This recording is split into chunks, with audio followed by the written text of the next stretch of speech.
চম্পা, হ্যাঁ বলো। কাঁকড়ার তরকারিটা না দারুণ হয়েছে, দারুণ, শুধু একটু নুন কম হয়েছে। কি নুন কম হয়েছে? তো ঘটা করে বলার কি আছে, গিয়ে এনে খেতে পারছো না? সারাদিন গরমের জন্য রান্না করবো, আবার এটা কম হয়েছে ওটা কম হয়েছে, নিন্দে নিন্দে কি বলবো। ভাগ্য করে এরকম একজনকে বিয়ে করেছি।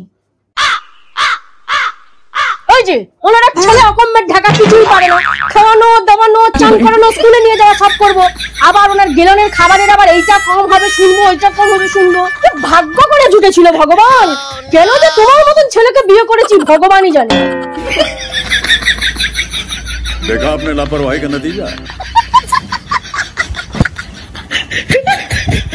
হ্যাঁ চেবাও, ভালো করে চেবাও, ভালো করে মাংসটা চেবাচ্ছে। ये भगवान क्या जुल्म है। খাবোই না। হ্যাঁ উঠে যাচ্ছে, উঠে যাও। খাবে কেন? কষ্ট করে রান্না করেছি। अगर हम খাবে करें কেন? तो करें क्या, बोले तो बोले क्या। হ্যাঁ খাও, আরামে খাও। খাবে না? কষিয়ে একদম তেল বেশি করে ঝাল দিয়ে বলেছিলে, গরম মশলা খাও। আমি পারি না আর পারি না, আমি কেন মরি না। খাও শান্তিতে, চললাম বাপের বাড়ি।